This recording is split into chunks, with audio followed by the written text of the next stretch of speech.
आज हम बैंकिंग की दुनिया के एक ऐसे हिस्से की बात करेंगे जो शायद थोड़ा टेक्निकल लगे, लेकिन यकीन मानिए इसकी कहानी हमारी रोजमर्रा की जिंदगी से बहुत गहराई से जुड़ी है। हाँ। हम बात कर रहे हैं चेक क्लियरिंग की। हमारे पास बैंकिंग के सिद्धांतों पर कुछ दस्तावेज हैं और आज हमारा मिशन ये समझना है कि जब हम बैंक में एक चेक जमा करते हैं तो उस कागज के टुकड़े के साथ पर्दे के पीछे क्या होता है बिल्कुल। और कैसे टेक्नोलॉजी ने एक ऐसी प्रक्रिया को जो बहुत धीरे चलती थी लगभग रोशनी की रफ्तार दे दी है। ये टॉपिक सुनने में शायद थोड़ा सूखा लगे, पर ये असल में एक कमाल की कहानी है। एक ऐसे कागज के टुकड़े की कहानी जो पहले पूरे देश में सफर करता था हाँ, और अब वो अपनी जगह से हिले बिना ही अपना काम कर जाता है। हम बात करेंगे चेक ट्रंकेशन सिस्टम या सीटीएस की। एक ऐसा सिस्टम जिसने भारत में चेकों को देखने का नजरिया ही बदल दिया। मतलब कागज से पिक्सल तक का सफर। बिल्कुल, कागज से पिक्सल तक। तो चलिए इसी कहानी की परतें खोलते हैं। मुझे आज भी याद है कॉलेज के दिनों में जब घर से फीस के लिए चेक आता था तो उसे बैंक में जमा करने के बाद एक लंबा इंतजार शुरू होता था। हाँ, वो इंतजार तो था ही। ऐसा लगता था जैसे वो चेक कहीं पैदल यात्रा पर निकल गया हो। तो ये सीटीएस आने से पहले का दौर असल में था कैसा? मतलब होता क्या था उस चेक के साथ? आपकी बात बिल्कुल सही है। पहले की दुनिया बहुत अलग थी। हर चेक सच में एक यात्रा पर निकलता था। सच में? हाँ, सोचिए आपने दिल्ली के किसी बैंक में मुंबई का चेक जमा किया, तो वो चेक फिजिकली मतलब सचमुच में एक बैग में बंद होकर अच्छा। ट्रेन या पीए से मुंबई भेजा जाता था। वहां वो एक सेंट्रल लोकेशन, जिसे क्लियरिंग हाउस कहते थे, पहुंचता था। फिर वहां से उसे पैसे देने वाले बैंक की ब्रांच तक पहुंचाया जाता था। इस पूरी प्रक्रिया को या तो भारतीय रिजर्व बैंक या कुछ जगहों पे state bank of India manage करते थे। बाप रे, ये तो पूरा लॉजिस्टिक्स का खेल हो गया। इसमें तो हफ्ते लग जाते होंगे। हफ्तों लग जाती थी और गलतियों की कितनी गुंजाइश थी। और खतरे भी। खतरे भी बहुत थे।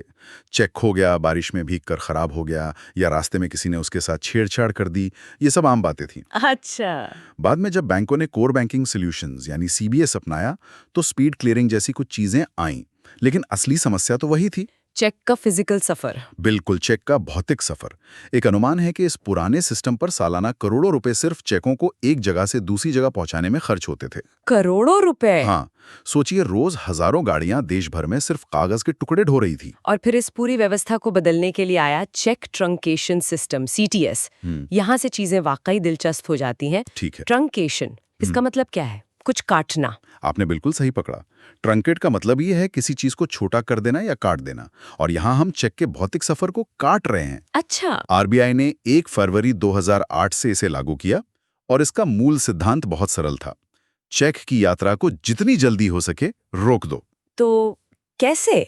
अब चेक को शहर दर शहर भेजने के बजाय जिस बैंक में वो जमा हुआ है वहीं पर उसकी एक हाई क्वालिटी डिजिटल तस्वीर, मतलब एक इलेक्ट्रॉनिक इमेज खींच ली जाती है और आगे सिर्फ उस इमेज को भेजा जाता है। एक मिनट, ये सुनने में जितना आसान लग रहा है उतना होगा नहीं।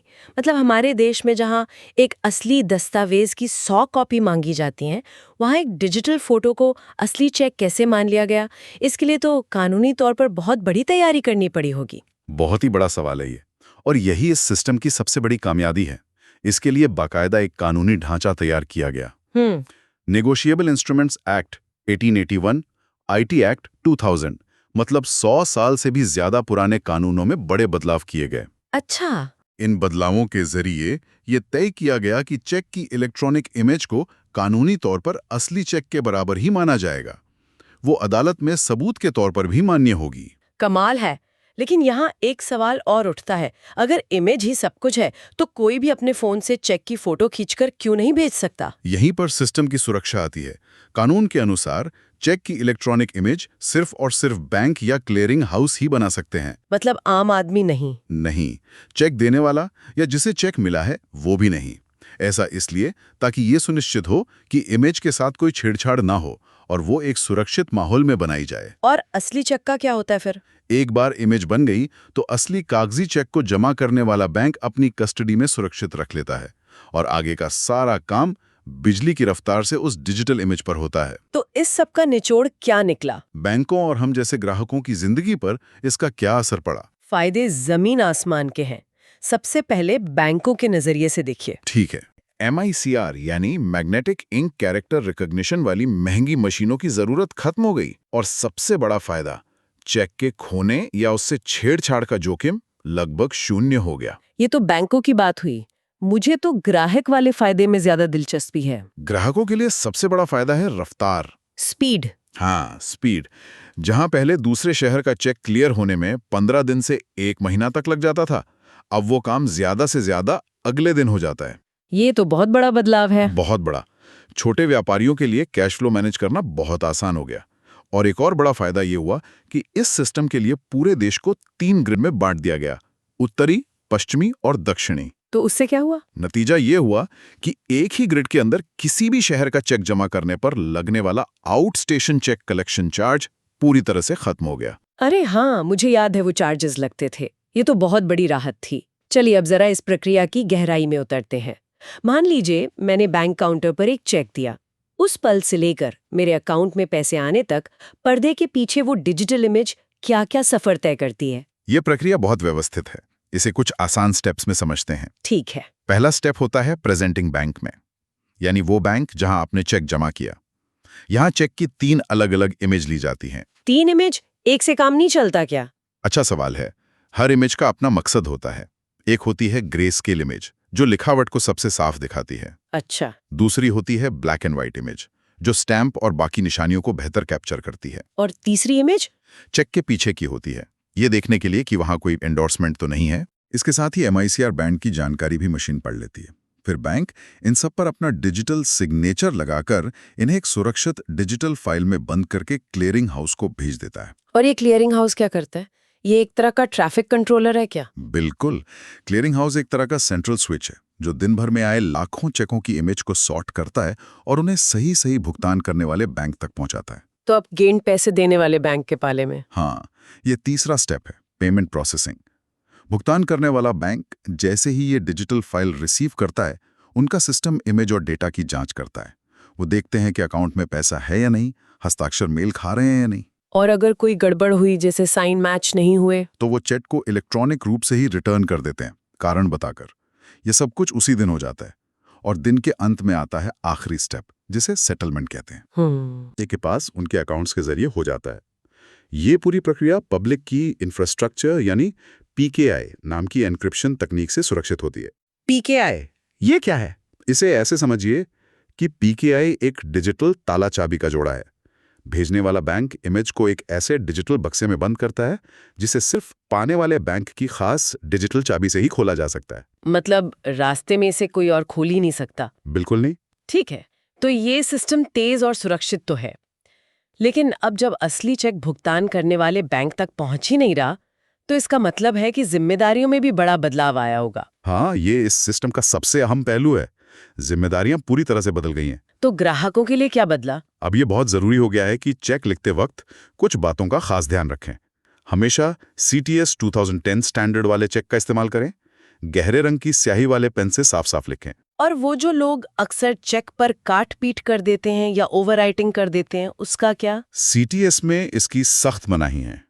कोई भी बदलाव या काटछांट वाला चेक लगभग हमेशा रिजेक्ट हो जाएगा। तो नया चेक ही भरना पड़ेगा? हाँ, सबसे अच्छा है कि एक नया चेक इस्तेमाल करें। राशि को शब्दों में लिखते समय रुपीस से शुरू करें और ओनली पर खत्म करें। अंकों के बाद डैश का निशान जरूर लगाएं। और सबसे जरूरी बात? सबसे जरूरी, चेक के नीचे जो MICR बैंड वाली खाली जगह है, उस पर भूलकर भी कुछ ना लिखें। न स्टैपल करें, क्योंकि वहीं से मशीन डेटा पढ़ती है। और बैंकों की जिम्मेदारियां कैसे बदली हैं, खासकर उस बैंक की जिसने चेक जमा किया है? प्रेजेंटिंग बैंक की जिम्मेदारी अब आसमान छू रही है। अब वो सिर्फ एक पोस्ट ऑफिस नहीं है जो चेक आगे बढ़ा दे। वो एक तरह से गारंटी दे रहा है कि जो इमेज वो भेज रहा है, वो एक असली और सही सलामत चेक की है। अच्छा। उसे ये सुनिश्चित करना होता है कि इमेज बिल्कुल साफ हो, चेक के साथ कोई छेड़छाड़ ना हुई हो, क्योंकि भुगतान करने वाला बैंक तो सिर्फ उस इमेज पर भरोसा कर रहा है। तो अगर बाद में कोई धोखाधड़ी निकलती है, तो ज्यादातर मामलों में जिम्मेदारी प्रेजेंटिंग बैंक की होती है? बिल्कुल। ये तो बहुत बड़ा बदलाव है। लेकिन कहते हैं ना कि हर नई टेक्नोलॉजी के साथ धोखाधड़ी के नए तरीके भी आ जाते हैं। तो क्या इस इमेज आधारित सिस्टम को तोड़ने के भी तरीके जालसाजों ने निकाल लिए हैं? आपने नब्ज पकड़ ली। टेक्नोलॉजी हमेशा दो धारी तलवार होती है। जालसाजों ने चेक की डिटेल्स में हेरफेर करने के तरीके निकालने शुरू कर दिए। तो बैंकों ने इसका क्या जवाब दिया? इसी खतरे से निपटने के लिए RBI ने 1 जनवरी 2021 से पॉजिटिव पे सिस्टम यानी पीपीएस शुरू किया। पीपीएस? हाँ, ये सीटीएस के ऊपर एक और सुरक्षा की परत है, खासकर ज्यादा रकम वाले चेकों के लिए। ये पॉजिटिव पे सुनने में तो अच्छा लग रहा है, पर ये काम कैसे करता है? ये एक बहुत ही स्मार्ट तरीका है। इसमें जब कोई व्यक्ति एक ज्यादा मूल्य का चेक जारी करता है, तो वो चेक किसी को देने के साथ साथ अपने बैंक को भी उस चेक की मुख्य जानकारी पहले से ही बता देता है। जैसे कि चेक नंबर, तारीख, किसके नाम पर है और कितनी रकम का है। ये जानकारी एसएमएस, बैंक के मोबाइल ऐप या नेट बैंकिंग के जरिए दी जा सकती है। अच्छा। अब जब वो चेक क्लियरिंग के लिए बैंक के पास आता है, तो सिस्टम ऑटोमेटिकली उस चेक पर मौजूद डिटेल्स का मिलान ग्राहक द्वारा पहले से दी गई जानकारी से करता है। और अगर जानकारी मेल नहीं खाती? अगर जरा सा भी अंतर मिलता है, मान लीजिए रकम में एक जीरो ज्यादा है या नाम की स्पेलिंग अलग है, तो सिस्टम तुरंत एक रेड अलर्ट जारी करता है और पेमेंट रुक जाता है। हाँ, बैंक उस भुगतान को रोक देता है और ग्राहक से संपर्क करता है। ये धोखाधड़ी को होने से पहले ही पकड़ लेने का एक बहुत ही मजबूत तरीका है। ये सुविधा कितने अमाउंट के चेकों के लिए है और क्या ये अनिवार्य है? ये सुविधा 50,000 रुपए और उससे ज्यादा के चेकों के लिए है। फिलहाल इसका उपयोग करना खाता धारक की मर्जी पर है। लेकिन बैंक शायद इसे जरूरी बनाने की सलाह देते होंगे। बिल्कुल, ज्यादातर बैंक 5 लाख रुपए या उससे ज्यादा के चेकों के लिए इसे अनिवार्य करने की सलाह देते हैं और कर चुके हैं। लेकिन इसमें जिम्मेदारी तो फिर से ग्राहक पर आ गई ना। मतलब मुझे चेक लिखने के बाद ये भी याद रखना होगा कि बैंक को अलग से सूचना दूं। ये एक वाजिब चिंता है। ये सुरक्षा और सुविधा के बीच एक संतुलन बनाने जैसा है। हाँ, इसमें ग्राहक की तरफ से एक अतिरिक्त कदम की जरूरत होती है। लेकिन आप सोचिए, 5 या 10 लाख रुपए के चेक के बदले में ये एक छोटा सा कदम कितनी बड़ी धोखाधड़ी से बचा सकता है। ये उस मानसिक शांति के लिए एक छोटी सी कीमत है। तो ये था चेक के धूल भरे कागजी सफर से लेकर बिजली की रफ्तार वाले डिजिटल अवतार तक की कहानी। सीटीएस और पीपीएस जैसे सिस्टम ने न सिर्फ बैंकिंग को कई गुना तेज बनाया है, बल्कि इसे पहले से कई ज्यादा सुरक्षित और कुशल भी बना दिया है। बिल्कुल। ये एक बेहतरीन उदाहरण है कि कैसे टेक्नोलॉजी पर्दे के पीछे रहकर हमारी रोजमर्रा की वित्तीय जिंदगी को आसान और बेहतर बना रही। मुझे हमेशा हैरानी होती है कि यूपीआई और डिजिटल पेमेंट के ज़माने में भी चेक अब तक जिंदा कैसे हैं। लेकिन जब तक ये हैं, इनके नियम भी होंगे। तो पहला सवाल यही है कि बैंकों को अपनी खुद की चेक कलेक्शन पॉलिसी यानी सीसीपी बनाने की ज़रूरत ही क्यों पड़ी? देखिए, ये ज़रूरत इसलिए पड़ी क्योंकि टेक्नोलॉजी बहुत तेज़ी से बदली। पहले चेक क्लियर होने में हफ्ते लग जाते थे और ग्राहकों की कोई सुनवाई नहीं थी। तो आरबीआई ने कहा अब ऐसा नहीं चलेगा। अच्छा। हर बैंक अपनी एक पारदर्शी पॉलिसी बनाएगा। इस पॉलिसी के 3 बहुत जरूरी हिस्से हैं। पहला, लोकल और बाहर के चेकों का पैसा कितनी जल्दी खाते में आएगा ये साफ साफ बताना होगा। ठीक है। दूसरा, कलेक्शन के एक समय सीमा, एक टाइमलाइन तय करनी होगी। और तीसरा, जो सबसे जरूरी है, अगर उस समय सीमा में पैसा नहीं आता तो बैंक को ग्राहक को ब्याज देना होगा। अच्छा, तो ये सीधा सीधा ग्राहकों के अधिकार से जुड़ा है। मतलब अगर बैंक देरी करता है तो उसे हर्जाना देना पड़ेगा। ये तो बहुत बड़ी बात है। बिल्कुल। और इसमें एक और दिलचस्प बात है। सोर्स के मुताबिक अगर किसी बैंक ने अपनी पॉलिसी में ये नहीं बताया है कि देरी होने पर कितना ब्याज मिलेगा, तब भी वो बच नहीं सकता। मतलब उसे कम से कम सेविंग्स अकाउंट पर मिलने वाली ब्याज दर के बराबर मुआवजा देना ही होगा। ये एक तरह की मिनिमम गारंटी है ग्राहक की सुरक्षा के लिए। और वो जो चेक के कोने में 2 लाइनें खींचकर एसी पे ही लिख दिया जाता है, मुझे लगता था ये बस एक आदत है, लेकिन इसके पीछे तो बहुत सख्त नियम है। ये सिर्फ आदत नहीं, ये कानूनी निर्देश है। एसी पे ही चेक का मतलब है कि इसका पैसा सिर्फ और सिर्फ उसी इंसान के खाते में जा सकता है जिसका नाम चेक पर लिखा है। सिर्फ उसी के खाते में? जी, आप उसे किसी और के खाते में जमा कर ही नहीं सकते। और इसके पीछे 3 बहुत ठोस वजह है। पहली, ये कानून है, नेगोशिएबल इंस्ट्रूमेंट्स एक्ट 1881। दूसरी वजह बैंक की अपनी सुरक्षा है। सोचिए, अगर आपका चेक चोरी हो जाए और कोई उसे अपने खाते में जमा कर ले तो बैंक जिम्मेदार हो सकता है। बिल्कुल, ये नियम बैंक को ऐसी देनदारी से बचाता है। और तीसरी वजह? तीसरी वजह सबसे बड़ी है भरोसा। ये नियम पूरे बैंकिंग सिस्टम की उसकी साख बनाए रखता है। ग्राहकों को ये यकीन रहता है कि उनका पैसा गलत हाथों में नहीं जाएगा। इसी भरोसे पर तो पूरा सिस्टम टिका है। हालांकि इसमें एक छोटी सी छूट है। सहकारी क्रेडिट समितियां, उन्हें 50,000 रुपए तक के ऐसे चेक अपने खाते में जमा करने की इजाजत है, बशर्ते वो किसी सदस्य के लिए हों। अच्छा, ये एक व्यावहारिक छूट है। हाँ, ताकि छोटे समुदायों में लेन देन आसान हो सके। यहाँ एक और बात ध्यान खींचती है, चेक की वैधता। पहले 6 महीने होती थी, अब सिर्फ 3 महीने हैं। ये बदलाव क्यों किया गया? आप काफी हद तक सही सोच रहे हैं। 1 अप्रैल 2012 से पहले लोग 6 महीने की वैधता वाले चेकों का इस्तेमाल एक तरह के पोस्ट डेटेड कैश की तरह करने लगे थे। मतलब किसी ने आपको आज एक चेक दिया जो 6 महीने बाद भी मान्य है, तो ये एक तरह का अनौपचारिक उधार या भविष्य का वादा बन गया, जिस पर आरबीआई का कोई नियंत्रण नहीं था। इससे बाजार में एक अनिश्चितता पैदा हो रही थी, तो इस वैधता को घटाकर 3 महीने कर दिया गया। ताकि चेक सिर्फ भुगतान का जरिया बना रहे, न कि कोई लंबी अवधि का फाइनेंशियल इंस्ट्रूमेंट। बिल्कुल ठीक है, तो ये सारे नियम इसलिए ताकि सिस्टम ठीक से काम करे। लेकिन हम सब जानते हैं चीजें हमेशा प्लान के मुताबिक नहीं चलती। तब क्या होता है जब सिस्टम में कोई गड़बड़ी हो जाए? मान लीजिए मैंने एक चेक जमा किया और वो एक बैंक से दूसरे बैंक जाते हुए रास्ते में ही खो गया। अब जिम्मेदार कौन है, मैं या बैंक? ये एक ऐसा डर है जो कई लोगों को होता है, और यहाँ नियम ग्राहक के पक्ष में बहुत साफ है।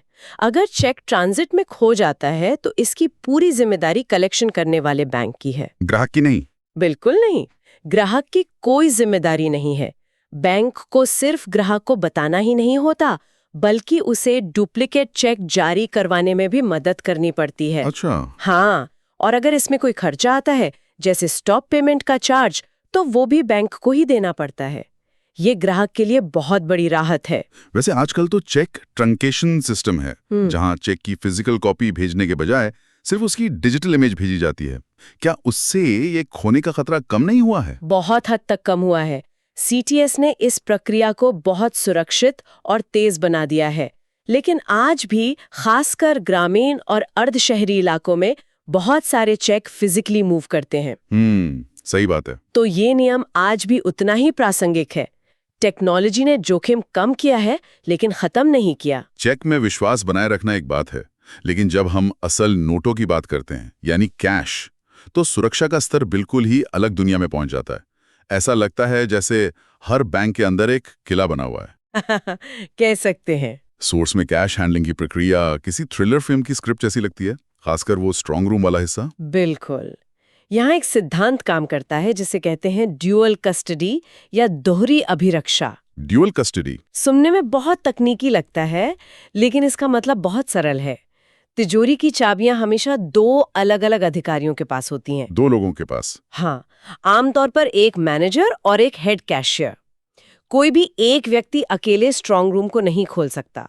दोनों का एक साथ मौजूद होना जरूरी है। जैसे किसी न्यूक्लियर मिसाइल लॉन्च करने के लिए 2 लोग अपनी चाबियां एक साथ घुमाते हैं। बिल्कुल वैसा ही कुछ। ये तो कमाल है। मतलब बैंक के अंदर का सारा पैसा इसी जॉइंट कंट्रोल में रहता है? लगभग सारा। सिर्फ उतना ही कैश कैशियर के पास सिंगल लॉक में रहता है जितने की उसे दिन भर के लेन देन के लिए जरूरत होती है। ये पक्का करता है कि कोई एक व्यक्ति अपनी मर्जी से करोड़ों रुपए तक ना पहुंच सके। ये सिस्टम किसी एक इंसान पर भरोसा करने के बजाय एक प्रक्रिया पर भरोसा करने के लिए बनाया गया है। एग्जैक्टली। लेकिन दिन के अंत में जब कैश गिना जाता है तब तो मानवीय भूल हो ही सकती है। मैं सोच रहा हूं किसी कैशियर के लिए ये कितना तनावपूर्ण होता होगा कि गिनती में मान लीजिए 500 रुपए भी कम निकल आए, तो क्या उसे अपनी जेब से भरने पड़ते हैं? ये एक बहुत ही आम सवाल है और इसके लिए भी एक प्रक्रिया बनी हुई है। सबसे पहले कोशिश यही होती है कि उसी दिन उस कर्मचारी से वो कमी पूरी करवाई जाए।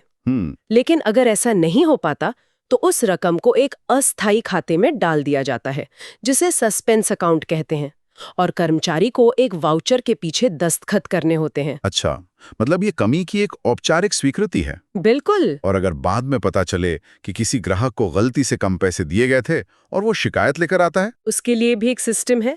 अगर ग्राहक की शिकायत सही पाई जाती है तो उसे एक अलग खाते से भुगतान किया जाता है, जिसे विविध जमा खाता या सनरी डिपॉजिट अकाउंट कहते हैं। मतलब ये पूरी व्यवस्था जांच, संतुलन और जवाबदेही की है। सही कहा। इसका मकसद किसी को सजा देना नहीं, बल्कि हर रुपए का हिसाब रखना है। अब आते हैं सबसे दिलचस्प हिस्से पर, चाबियां। स्ट्रांग रूम की चाबियों की सुरक्षा के जो नियम हैं, वे किसी जासूसी कहानी के प्रोटोकॉल जैसे लगते हैं। डुप्लीकेट चाबियां बस किसी दराज में नहीं रख दी जाती। बिल्कुल नहीं। प्रक्रिया बहुत ज्यादा विस्तृत है। स्ट्रांग रूम या तिजोरी की डुप्लीकेट चाबियों को पहले कपड़े की परत वाले एक लिफाफे में सील किया जाता है। फिर उस लिफाफे को एक लकड़ी या टिन के बक्से में रखकर ताला लगाया जाता है। फिर उस बक्से को वाटरप्रूफ कपड़े में लपेटा जाता है। और इसके बाद इसके बाद? उसे सुरक्षा के लिए किसी दूसरी ब्रांच में भेज दिया जाता है, अक्सर किसी दूसरे शहर की ब्रांच में। एक मिनट, दूसरी ब्रांच में? मतलब अगर दिल्ली की एक ब्रांच की चाबियां खो जाएं, तो उसकी डुप्लीकेट शायद जयपुर के किसी ब्रांच में रखी हो। ये तो पागलपन लगता है। ऐसा क्यों? ये पागलपन नहीं, बल्कि सुरक्षा का चरम स्तर है। जरा सोचिए, अगर हम इन सभी नियमों को एक साथ देखें, तो बैंकिंग सुरक्षा का सबसे बड़ा सिद्धांत सिर्फ एक ही है। ओके। किसी एक व्यक्ति पर कभी भी पूरा भरोसा न करना। पूरी प्रणाली को सिंगल पॉइंट ऑफ फेलियर से बचाने के लिए डिजाइन किया गया है। अच्छा। अगर एक ब्रांच में कोई आपदा आ जाए, आग लग जाए या कोई कर्मचारी बेईमानी कर ले, तब भी तिजोरी की डुप्लीकेट चाबियां उसके हाथ नहीं लग सकती। तो ये पूरा सिस्टम इस एक विचार पर बना है कि इंसानी गलतियां बेईमानी की गुंजाइश को ही खत्म कर दो। और ये डुप्लीकेट चाबियां हमेशा वही पड़ी नहीं रहती हैं, है ना? नहीं, नियम यह है कि इन्हें साल में कम से कम एक बार निकालकर रोटेट किया जाए। रोटेट? मतलब डुप्लीकेट चाबियों को असली चाबियों की जगह इस्तेमाल में लाया जाता है और असली चाबियों को सील करके दूसरी ब्रांच भेज दिया जाता है। इससे ये भी पक्का हो जाता है कि डुप्लीकेट चाबियां सही सलामत है और काम कर रही हैं। अरे वाह! और जब भी इन चाबियों को बक्से से निकाला जाता है, तो इसकी पूरी रिपोर्ट हेड ऑफिस को भेजनी होती है। निगरानी का स्तर बहुत ऊंचा है। यही सिद्धांत शायद एटीएम पर भी लागू होता होगा। हम तो बस कार्ड डालकर पैसे निकाल लेते हैं, लेकिन उस मशीन के पीछे भी तो एक पूरी दुनिया है। बिल्कुल वही दुनिया है। एटीएम में कैश भरना भी कम से कम 2 लोगों का काम है। जो कर्मचारी इस काम को करते हैं, उनकी पूरी पृष्ठभूमि की जांच होती है, उनके फोटो और बायोमेट्रिक रिकॉर्ड रखे जाते हैं। और सबसे अहम बात, जिस वैन में कैश एक जगह से दूसरी जगह ले जाया जाता है, उसमें मौजूद हर 1 रुपए का बीमा होता है। अच्छा, बीमा वाला हिस्सा बहुत जरूरी लगता है। सोर्स में एक ब्लैंकेट इंश्योरेंस पॉलिसी का जिक्र है। इसका क्या मतलब है? इसका मतलब है कि बैंक एक ही पॉलिसी के तहत अपनी सभी संपत्तियों का बीमा करवाता है। काउंटर पर रखा कैश, स्ट्रांग रूम में रखा कैश और ट्रांजिट में यानी वैन में ले जाया जा रहा कैश। सब कुछ एक ही पॉलिसी में? हाँ, और हर चीज की एक सीमा होती है। नियम बहुत सख्त है कि एक वैन एक बार में बीमा कवर से ज्यादा कैश नहीं ले जा सकती, या एक कैशियर अपने काउंटर पर एक निश्चित सीमा से ज्यादा कैश नहीं रख सकता। हर कदम एक सोचा समझा और मैनेज किया हुआ जोखिम है। तो इन सभी ऑपरेशनल गाइडलाइंस को समझने के बाद ये बिल्कुल साफ है कि बैंकिंग सिर्फ पैसे गिनने और कर्ज देने का काम नहीं है। ये एक विशाल जटिल। हम अक्सर बैंकों को बस एक ऐसी जगह मानते हैं जहां हमारा पैसा रखा होता है, लेकिन पर्दे के पीछे ये किसी किले से कम नहीं है। बिल्कुल। हमारे पास बैंकों के लिए जारी कुछ दिशा निर्देश हैं, और ये किसी आम गाइड बुक जैसे नहीं है। ये तो एक तरह से किसी आधुनिक किले का ब्लूप्रिंट है। सही कहा। और ये सिर्फ मोटे ताले और बंदूक वाले गार्ड्स की कहानी नहीं है। इसमें हर छोटी से छोटी बात सोची गई है। जैसे बैंक की शाखा शहर के किस कोने में खुलेगी, मैनेजर साहब की कुर्सी कहाँ रखी जाएगी, यहाँ तक कि अगर किसी की जेब से कोई नकली नोट निकल आए तो बैंक कर्मचारी क्या करेगा। हर कदम एक सोची समझी रणनीति का हिस्सा है। तो आज हमारा मिशन है सुरक्षा की इन परतों को एक एक करके खोलना। हम ये समझने की कोशिश करेंगे कि बैंक की इमारत से लेकर उसके कर्मचारियों तक हर चीज को डकैती, आग और धोखाधड़ी जैसे खतरों से बचाने के लिए क्या कुछ किया जाता है। चलिए शुरू करते हैं। तो चलिए इस आधुनिक किले की पहली दीवार से अपनी पड़ताल शुरू करते हैं। राइट। सबसे पहले लोकेशन। मुझे हमेशा लगता था कि बैंक की ब्रांच वहां खुलती है जहां ग्राहकों को आसानी हो, लेकिन इन गाइडलाइंस को देखकर लगता है कि कहानी कुछ और ही है। देखिए, ग्राहकों की सहूलियत जरूरी है, पर सुरक्षा उससे भी पहले आती है। अच्छा। गाइडलाइंस में साफ लिखा है कि जगह चुनने से पहले स्थानीय पुलिस से सलाह मशवरा करना अनिवार्य है। और सबसे अहम बात, पुलिस स्टेशन से नजदीकी।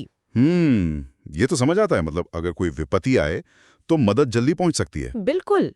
ये अपनी चौकीदारी खुद करने के साथ साथ अपने सबसे मजबूत सहयोगी को पास रखने जैसा है। मतलब बैंक खोलने से पहले ही ये मानकर चला जाता है कि हमला हो सकता है। ये तो हुई बाहर की बात। अब किले के अंदर की बनावट पर आते हैं। मुझे ये पढ़कर बहुत हैरानी हुई कि ब्रांच के अंदर हर किसी के बैठने की जगह भी, वो भी सुरक्षा के लिहाज से तय होती है। हाँ, और ये बहुत दिलचस्प है। जैसे ब्रांच मैनेजर का केबिन हमेशा ऐसे कोने में होना चाहिए जहां से वो पूरे बैंकिंग हॉल पर नजर रख सके। और दरवाजे के पास भी, है ना? जी, और साथ ही मुख्य दरवाजे के पास भी। वो एक तरह से वॉच टावर पर बैठे सेनापति की तरह हैं, जिनकी नज़र हर आने जाने वाले पर होती है। और कैशियर?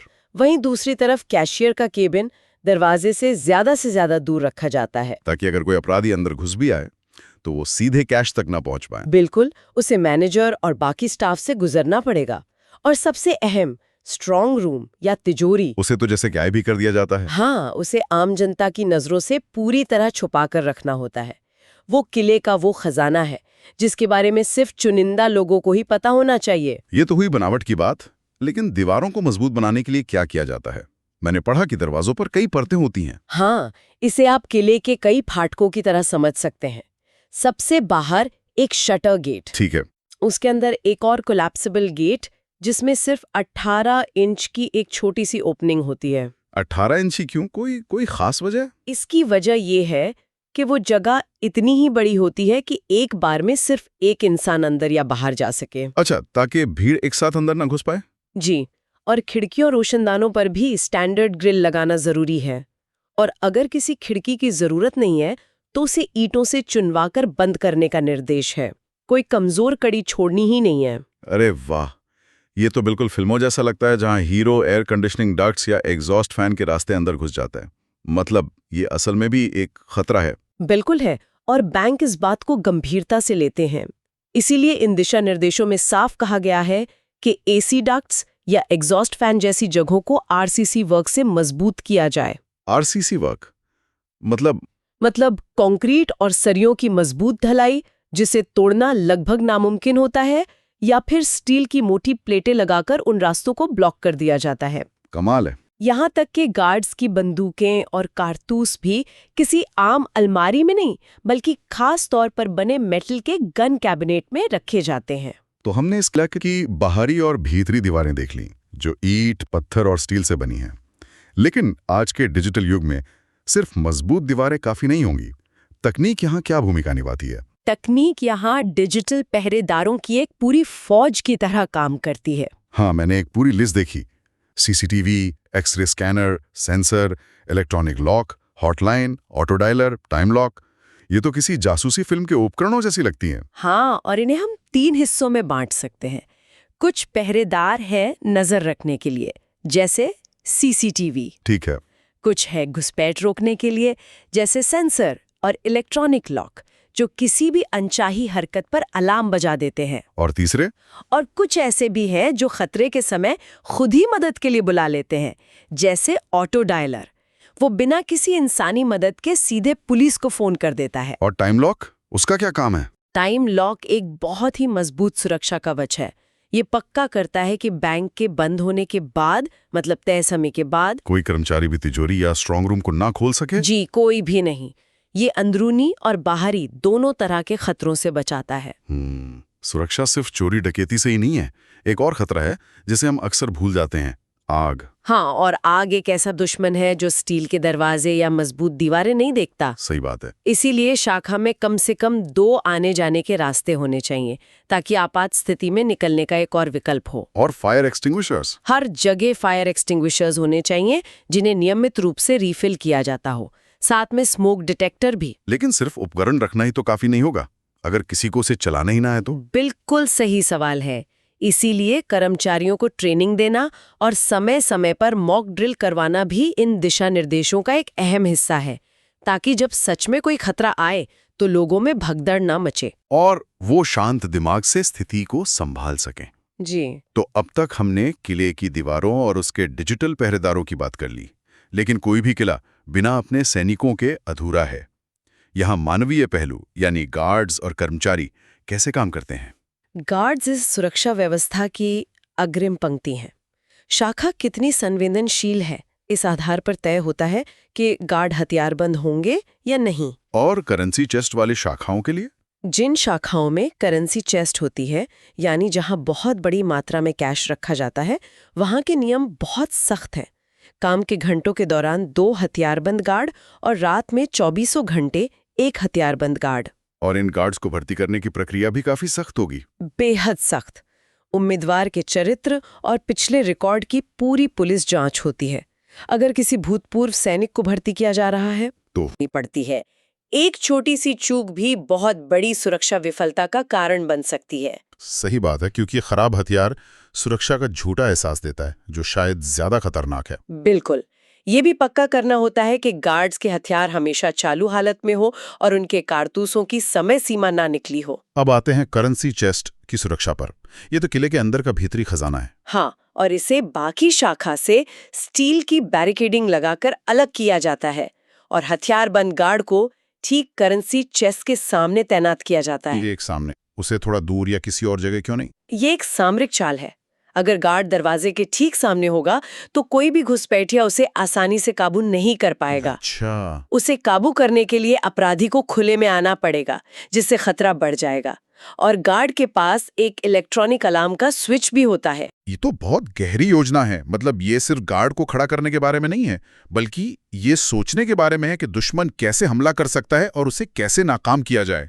और सिर्फ इतना ही नहीं, बाकी गार्ड्स के लिए करेंसी चेस्ट के अंदर ही एक सुरक्षित जगह बनाई जाती है, ताकि हमले की स्थिति में अपराधी उन्हें एक साथ बेअसर न कर सकें। ये शतरंज की बिसात की तरह है, जहां हर मोहरे की अपनी एक खास जगह और काम होता है। बिल्कुल।